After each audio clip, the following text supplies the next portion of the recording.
அன்பு சகோதர சகோதரிகளே, இந்த பதிவு நமக்கான பதிவு தான். என்ன பதிவுனா, சமூக வலைத்தளங்களில் பயன்பாட்டாளராக இருக்கக்கூடிய நாம இந்த சமூக வலைத்தளங்களை எப்படி பயன்படுத்துகிறோம் என்பதை ஒரு நிமிடம் நம்ம யோசிக்க வேண்டும். ஏன்னா இந்த சமூக வலைத்தளங்கள்ல எல்லோருமே அதிகமா பயன்படுத்தக்கூடியவையாக இருக்கிறது. இந்த சூழ்நிலையில நம்ம ஒரு செயலை சமூக வலைதளத்தில் பதிவிடுறோம்னா அது எது நோக்கி இருக்கிறது? நன்மையை நோக்கி இருக்கிறதா? சமூகத்துக்கு எதுவும் அதனால நல்லது இருக்கிறதா? அல்லது கேடு விளைவிக்கக்கூடிய சீர்கேடான காரியங்களை நம்ம இந்த சமூக வலைத்தளங்கள்ல பதிவிடுறோமா என்பதை கொஞ்சம் சிந்திக்க வேணும். சமீப காலமா பார்த்தோம்னா இந்த வலைத்தளங்கள்ல ஃபேஸ்புக்காக இருக்கட்டும், இன்ஸ்டாகிராமாக இருக்கட்டும், டிக்டாக்காக இருக்கட்டும், யூடியூபாக இருக்கட்டும், எந்த ஒரு சமூக வலைத்தளமாக இருந்தாலும் அதில் எல்லோருமே பயணிக்கிறோம். அந்த நிறுவனம் எல்லோருமே மானிட்டேஷன், மணி ஏர்ன் பண்ணலாம் அறிவிப்பு கொடுத்துட்றாங்க. அப்போ அறிவிப்பு அதை கொடுக்கறதுனால இந்த சமூக வலைத்தளங்கள் உள்ள எல்லோருமே வந்துடுறாங்க. அப்போ வரக்கூடிய நாம எதை நோக்கி பயணிக்கிறோம்டாக்கா, எப்படியாவது மணி ஏர்ன் பண்ணணும். ஒவ்வொரு இன்ஸ்டாகிராம்லையா இருந்தாலும் சரி, இல்லை ஃபேஸ்புக்லையா இருந்தாலும் சரி, இத்தனை ஃபாலோவர்ஸ் இருக்கணும், இத்தனை வாட்ச் டைம் இருக்கணும், இத்தனை ஹவர்ஸ் வியூவர்ஸ் பார்த்துருக்கணும், இத்தனை சப்ஸ்கிரைபர் இருந்தால் உங்களுக்கு மணி ஏர்ன் பண்ணுறதுக்கு அந்த ஒரு ஆப்பர்ச்சுனிட்டி இருக்குன்னு சொல்கிறாங்க. அப்போ மக்கள் இந்த வலைத்தளங்கள் உள்ள வந்தோன்னே, இதை கேள்விப்பட்டோன்னே என்ன ஆகிடுது, நம்ம எப்படியாவது இத்தனை சப்ஸ்கிரைபரை பண்ணணும், இத்தனை வியூவர்ஸ் அடையணும், நம்முடைய வீடியோக்களை இத்தனை ஹவர்ஸ் எப்படியாச்சும் வியூவர்ஸ் பார்த்துடணும் அந்த ஒரு எண்ணத்தில் என்ன செய்கிறாங்க, தான் எதை பதிவிடுறோங்கிறத யோசிக்காம பதிவிட்டுடுறாங்க. குறிப்பாக சொல்ல போனோம்னா, எப்படியாச்சும் நம்முடைய வீடியோக்களை பார்க்கணுமென்று ஒரு எண்ணம் இருக்கிறத விட நாம் எதை பேசுகிறோம், எதை வீடியோவாக எடுத்து போடுறோம், அந்த வீடியோவால் நமக்கு என்ன நன்மை இருக்குது, இல்லை இந்த சமுதாயத்துக்கு எதுவும் நன்மை இருக்கா அப்படின்ட்டு எதையுமே பார்க்க வர்றதே கிடையாது. நம்முடைய வீடியோ எப்படியாச்சும் வைரல் ஆகணும், அந்த வைரலாக வச்சு வியூவர்ஸ் அதிகமாகணும், வாட்ச் டைம் அதிகமாகணும், சப்ஸ்கிரைபர் அதிகமாகணும், அது மூலிமா நமக்கு மணி ஏர்ன் பண்ணால் போதும்னு தான் நினைக்கிறாங்களே தவிர, இந்த வீடியோவால் நம்மளுக்கு என்ன பிரயோஜனம், இல்லை சமுதாயத்துக்கு எதுவும் சீர்கேடு இருக்கான்ட்டு யோசிக்கிறதே கிடையாது. அதுதான் உண்மையாகவும் கூட இருக்குது. இதே போல தான் கொஞ்ச நாளைக்கு முன்னாடி டிக்டாக்கு ஏர்ன் பண்ணலான்ட்டு சொல்லியிருந்தாங்க. இந்தியாவில் பார்த்தோம்னாக்கா ஒரே பிரச்சனை, ஒரே சண்டை, இவங்க அவங்கள திட்டுறது, அவங்க இவங்கள திட்டுறது, இந்த மாதிரி இருந்ததுனால டிக்டாக்கையே பேன் பண்ணிட்டாங்க.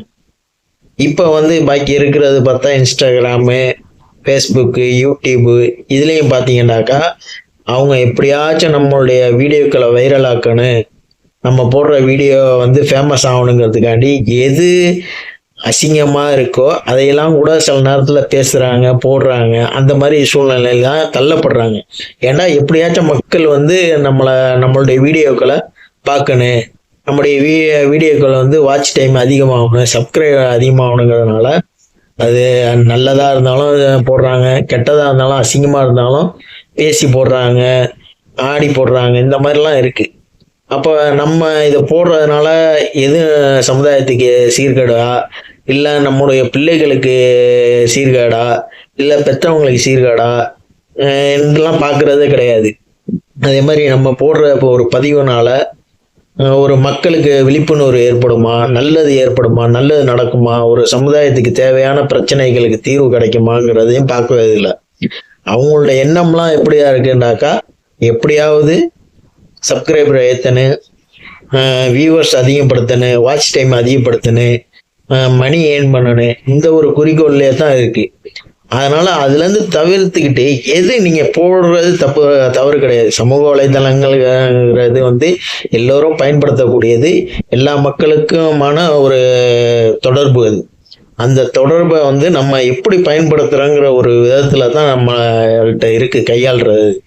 நம்ம எதை செய்யறோமோ அதை கொஞ்சம் நிதானமா யோசிச்சு நம்ம செஞ்சோம்னா குறைந்த நபர்களை பார்க்கக்கூடியதா இருந்தாலும் நம்முடைய கண்டென்ட் சரியான கண்டென்ட்டா இருந்தா நாளடைவில் அது அதிகமாக ஆகும். இப்போ நான்லாம் பேசிட்டு இருக்கேன்டாக்கா எனக்கு வந்து பெரிய லெவல்ல எல்லாம் சப்ஸ்கிரைபரோ வாட்ச் டைமோ எந்த ஒரு இதுவும் கிடையாது. இருந்தாலும் சில விஷயங்கள் நல்ல விஷயங்கள் பேசுனா நமக்கு திருப்தியா இருக்கு. பிற்காலத்துல அது மணி வந்துச்சுன்னா அது வேற விஷயம். எது நல்ல விஷயமா நம்ம முடிஞ்சா பேசுவோன்ட்டு தான் நம்மெல்லாம் பேசுறோம். அந்த மாதிரி யோசிச்சு பேசுனீங்கன்னா எதுவுமே ஒரு மாற்றத்தை ஏற்படுத்தும். உதாரணத்துக்கு சொல்றேன்டா, ஒரே விஷயத்த நல்லதாகவும் காட்ட முடியும், அதை கெட்டதாகவும் காட்ட முடியும். அது எப்படி ஒரே விஷயத்த நல்லதாகவும் காட்ட முடியும் கெட்டதாகவும் காட்ட முடியும்டா, உதாரணத்துக்கு தான் சொல்றேன். இதை யோசிச்சு பாருங்க. இப்போ ஒரு ஆள் உட்கார்ந்துருக்காரு, பக்கத்துல ஒருத்தவங்க உட்கார்ந்துருக்காங்க, அவங்களுடைய பொருளை எதையோ மறந்து வச்சுட்டு போயிடுறாங்க. இப்ப அந்த நபர் அந்த பொருளை எடுக்கிறாரு.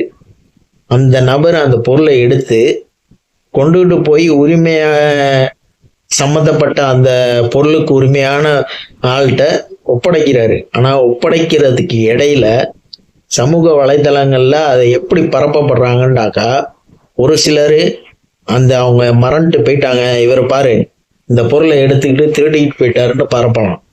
உண்மையா இல்லையா? அதே இன்னொரு சைடு அந்த நபரை பாராட்டியும் பதிவு போடலாம். இந்த நபரை பாருங்க, இவங்க மறந்துட்டு போயிட்டாங்க, இதை தேடி கண்டுபிடிச்சு அவங்கள்ட்ட கொண்டுட்டு போய் சேர்த்திருக்காரு, இவருக்கு பாராட்டுக்குரியது, இவரை பாராட்டுங்க, இதே மூலம் மக்கள் எல்லோரும் செயல்படுத்துங்கன்னு சொல்லலாம். அப்போ ஒரே செய்தி இரு நபரு இரு மாதிரியா போடக்கூடியது தான் வலைத்தளங்கள். அப்போ நம்ம எதை போடுறோங்கிறது தான் முக்கியம். அவர் உண்மையிலேயே அந்த பொருளை உரிய நபரிடம் கொடுத்தாரா, இல்லை அந்த பொருளை எடுத்துக்கிறதுக்காண்டியே முயற்சி செஞ்சு எடுத்துக்கிட்டு போனாரா, இல்லை அவங்கள அதை கண்டுபிடிக்க முடியாம அந்த பொருளை பாதுகாத்து வைத்து இருக்காரா என்பதை அறிஞ்சு அதுக்கு தகுந்த மாதிரி நம்ம வீடியோ போட்டோம்னா அது நன்மையை பயக்கும். அதை விட்டுட்டு அறியாமையே ஒருத்தவங்க சொல்றத வச்சு உடனே அவர் எடுத்துக்கிட்டு போயிட்டாரு, அவருக்கு திருடிட்டாரு போடுறது தான் தப்பு. தெரியாமைய அவரை பாருங்க, அவர் கொண்டுட்டு போய் ஒரே நபரிடம் சேர்த்துட்டாரு, அவரை போல எல்லாரும் இருக்கணும்னு சொல்றதும் தவறு. முடிந்த அளவு ஊர்ஜிதப்படுத்தி செய்திகளை மக்களிடத்துல கொண்டுட்டு போய் சேர்த்தீங்கன்னா அது சமூக வலைத்தளத்துல உள்ளவங்களுக்கு எல்லாருக்குமே பயனளிக்கக்கூடியதா இருக்கும். அப்போ ஒரு சமூக ஊடகவியலாளர பயன்பாட்டாளராக இருக்கக்கூடிய நீங்கள் எந்த ஒரு காரியத்தை செஞ்சாலும் சமூகத்துக்கு எதுவும் நல்லது நடக்குமா என்று யோசிச்சு சில விஷயங்களை நீங்க செஞ்சீங்கன்னா அது சமூகத்துக்குள்ள மாற்றமா இருக்கும்.